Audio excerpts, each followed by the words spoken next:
this topic is going to be about the load from Hades. And I don't say much cuss words on a video because you might get barred. But anyway, the load from Hades. So the story begins, as I told everybody, I believe I made the comment, I had gotten a load out of Union City, Tennessee at a Tyson facility. I don't know, maybe some of you been there, I don't know. I was there one time. I went there to get an empty trailer and found out they didn't have no empty trailers and wouldn't have any for a few hours, so I got rerouted to Memphis, to the yard in Memphis, to pick up a trailer. But anyway, the story of this story is I went to this location. My appointment was at 2359 on the 13th, and I got there kind of early because I'd gotten a washout, and I went on and got there, had plenty of time, got there, no problem because you can park there. But dropped my trailer and told me to go to the yard or go to the staging area for the bobtail. So I went over there and parked, and then I was told that the load wasn't ready yet, so I said, okay, fine. So anyway, I sit there pretty much most of the night, and I was tired anyway, and I had to do a reset, so I went ahead and just went to bed and thought, well, I'll call them tomorrow morning and see what the status is. And so I got up about 4:30. It wasn't very long. I got up and I called, and they said, nope, your load's not ready yet. I said, okay, fine. So I'm sitting there, and this is the 14th now. No load, no load, no load, no load ready. So I thought, man, I got my reset and everything, and I said, well, I called them again, and they said, no, they're talking now, you may not see your load till this evening. And I didn't know, and I told people in my last videos, make sure you read your pre-plans and all that stuff. Well, it happened, and I ended up getting told that they have a drop dead time, or DDT time, of 10:14 at 17:15 hours, or 5:15 in the evening. So instead of just saying, okay, fine, I wasn't doing anything, I still had to go to the store. So I bobtailed out of there, PC'd over to the store, got what I needed from Walmart, PC'd back over and stood and called them, and they said, no, it's not ready. So I didn't know what to do, so I just said, heck with it. So I just hang out, chilled out, cleaned my truck up a little bit, horsed around, watched a little TV, took a nap, woke back up, got it around about 5 o'clock. I called again, and it wasn't ready. So I said, well, what do I need to do? And the security people, that's where the bills went to because of COVID, So anyway, I ended up spending another night there. And what's funny is I've never been able to go to a shipper and reset my 70-hour clock. So apparently I went to bed. I ain't going to stay up every hour and call these people, because I knew if I got the load, I was going to have to run, because my appointment, it was scheduled for 7 o'clock tonight on the 15th, and I knew I wasn't going to do it. So I said, heck with it. I'm tired of calling them. I ain't going to call them no more. I figured out my reset of my 70-hour clock would be about 3:30 in the morning. So I thought, well, I'll wake up at 3:30 morning and call them. So I went to bed, woke up, my alarm went off. I got up, made a cup of coffee, sit there for a minute, and then I called them. They said, yep, you're ready. And I said, by the way, what time was this load ready? She said about I think it was 1:35, almost 2 o'clock in the morning. So it only been ready about an hour after I woke up. I said, okay, fine, good to go. So I'm sitting here wondering what I'm going to do, because if I leave, I'm still going to have to do another reset, because I probably wouldn't make it in time. So I just kind of waited a minute, and I made a notation, and I said, well, I'll go ahead and notify them and let them know what the status is. Thank God it was Scott, one of the, I guess the fleet manager, was on night shift. It wasn't the girl from hell, or from Hades, excuse me, I need to rephrase. So anyway, I went over, I had to sign for the bills, and I got back in the truck, and went on a vehicle inspection and did that, and then I went into yard movement, and I got to looking at the bills, and the bills were weird, and I got to reading the bills, and my load was supposed to be about 40,000 pounds with about 23 pieces or pallets, whichever you want to call it, and but the bill of lading said 16,809 pallets, and they just automatically sent a red flag. Well, I was already by the trailer, so I went and found it after 25 minutes searching for the trailer, which I finally found it. I went ahead and backed into the trailer, hooked up just like you would normally do when you're picking up picking up a loaded trailer. Did my trailer inspection, checked it all over, set my tandems, which wasn't necessary because when I hooked it up, the weights were just like it said. The weights were I had about 27,000 on the weight gauge inside the truck, and then I went back and set it at I got it on the 12th hole, and it's only like 14,000 on there.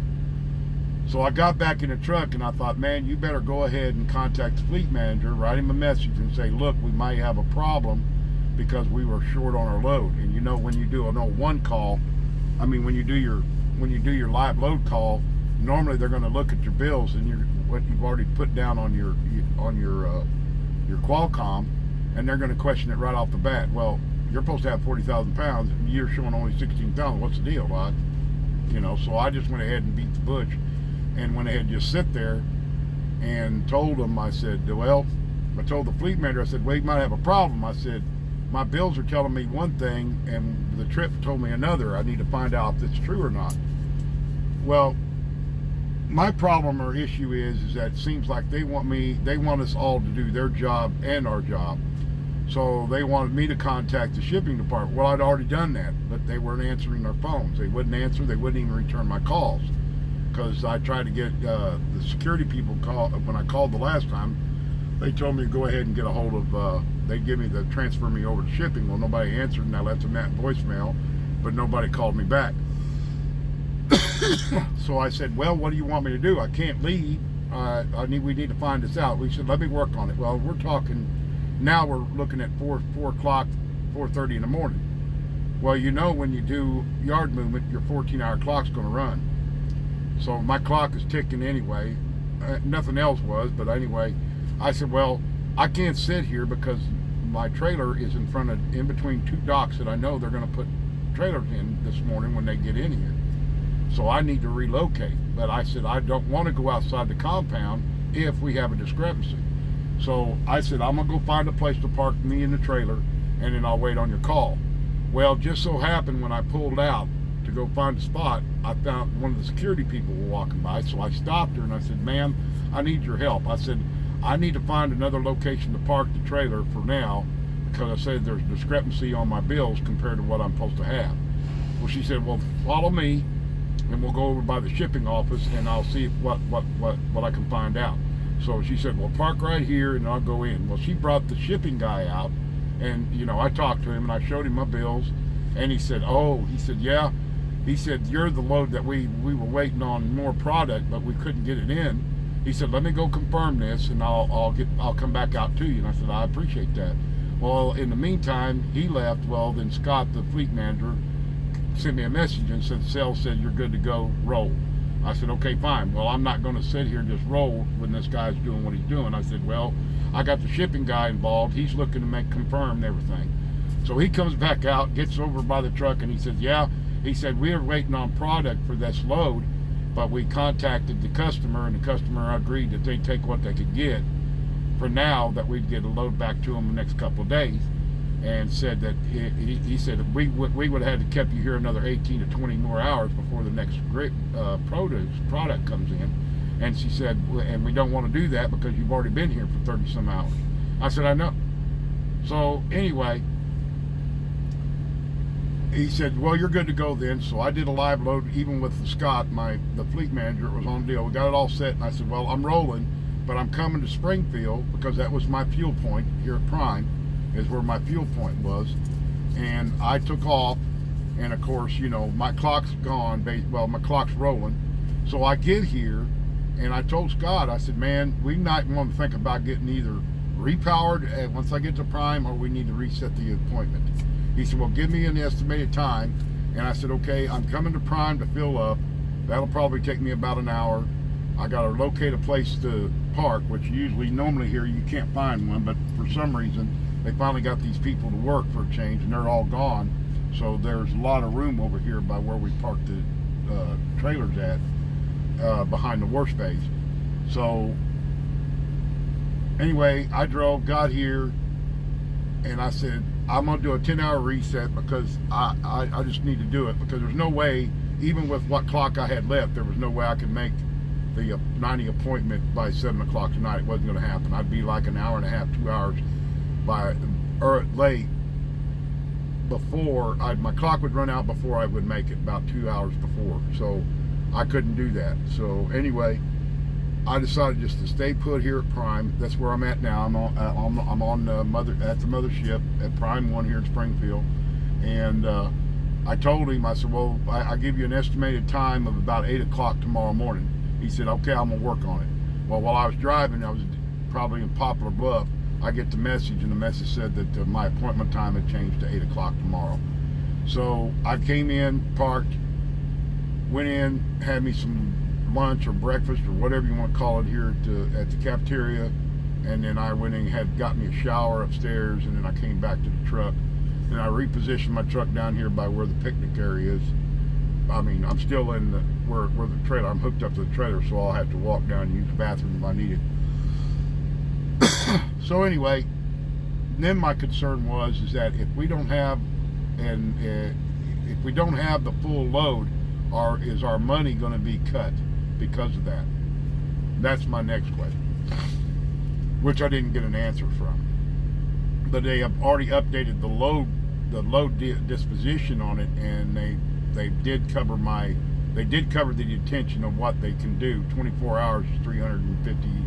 I think I got $360 in detention, and right now no money has been taken away as far as the load price when I first got the load, when I first got the trip. So if it doesn't change, I stand to make a little extra, about $400 or $500 more on this load, and I'll get it delivered in the morning. So what I'm going to do now, I'm sitting here. I was going to do a live, but now I'm not going to. I'm going to go get ready to crawl in the rack and get some sleep, because it's about 4 o'clock in the afternoon, and I repower or reset my clock around 10 o'clock tonight, and I'll probably leave out right after that. I've got about 6.5, 7 hour drive left to go to get to the 90, and I shouldn't have no problem doing that. I'll drive tonight, get there by 6:30, 7 o'clock, and then be there in time for my appointment. So basically, that's the load from Hades, is what it's going to be called. So unbelievable. 35 hours I spent from the time, well, I gotta say, it's from the time that I got there and went off duty to the time I took the yard movement. It was 30 some hours. So basically my clock is reset again, so I'm not going to be working on recaps, and hopefully the only bad thing about this whole thing is that it's going to take an extra day, well, not a full day, but an extra day to get the load to the 90. So I won't pick up another load till sometime tomorrow around noon or something, or 10 o'clock or something, maybe, hopefully somewhere. I'm in Oklahoma, so it's hopefully going to be a decent load. So I got something that'll pick up from there. But anyway, just wanted to rant a little bit about it, and just tell you all what's going on. I talked to my fleet manager earlier when I got here in reference to regional load areas, and he's looking into it for me. I'm basically wanting to try to stay regional and see if I can work around this area, since I'm from this area here. And hopefully, what I'm doing right now, I mean, the last month and a half, it's been, I like it. I like where I've been working out of. And I'm not seeing Pennsylvania, thank God. They can keep the Northeast or blow it in place, as far as I'm concerned. Hope nobody lives there that's on my subscribers, but I don't like being over there, and I don't want no part of it. So I'm glad I'm not worked in that area. I've not been in that area probably a month and a half now, and I love it. I go as far as Ohio, and I turn right back around and come west. So hopefully he gets me to where I can stay in this central range And I'm not talking. It's not working regional where you're home every week. It's not what I wanted. It's OTR regional, but it's going anywhere from Minnesota to Michigan to Ohio to freaking Indiana, Illinois, Missouri, Kansas, Iowa, parts of Nebraska, Colorado, Oklahoma, Texas, Arkansas, all that, even in the southern part. I don't have a problem going to Georgia. I don't have a problem going to Alabama, Kentucky, Tennessee, none of those areas. I like to get some more work in Texas, and even consider going to New Mexico, that far west. That would be fine with me. This central part would be perfect. And that's what I'm hoping is going to happen, and to stay consistent, because there's been some good, decent loads come out of these areas that I've picked up pretty good. So, I mean, hopefully that's what they'll do, but we'll see. He's going to work on it for me. He said, we'll try. So, that's all I can ask. But other than that, everything's fine. I feel clean again, but I'm tired. I'm ready to go back to bed. I'm tired and sleepy. So, just wanted to talk to you guys, say hi to you, and hopefully here in the next day or two, I'll announce do a live chat with you guys, and we'll get things started. There was a question that by one of my subscribers that asked me about doing some more doing some more traveling videos, and more topics on what I've done and what's going on with me, as far as anything that I've come up with as far as talking about. The only thing right now, basically, we're getting ready for the winter, so we need to winterize, get ready, get your clothes and all that good stuff gathered up. Make sure your APU's sharp and ready to roll, that you got heat in your truck. I know the temperatures here tonight are supposed to drop down near freezing at 32 or 33 degrees. Missouri is under a freeze warning, so it's going to get kind of chilly tonight. So I've already preset my heater on my truck, so hopefully that's going to be good to go and running smooth. So far everything's okay. I'm getting ready to shut off my APU here in a minute. I'm going to check my oil and my antifreeze. I'm going to let it time to cool off, because it doesn't need to be running anyway right now. It needs to just chill out for a little while. But anyway, guys, just get yourself ready for the winter. It's coming with a vengeance, so just get ready for it. But anyway, guys, I'll let you be. I'm going to get some rest, and hopefully we'll hook up again tomorrow. Thanks again, all the subscribers, all the comments you guys are doing. I appreciate you. Would like, if you haven't subscribed to my channel, please do. I would more than likely have more if I can get more. Comment and ring the bell, the whole 9 yards, and you'll get to see the journey of what I've done almost 10 months now. So we'll get back with you guys. Y'all have a great time. Be safe. Take care of yourselves, and always remember that we're going to continue to drive and strive for perfection. Y'all have a great night. Bye.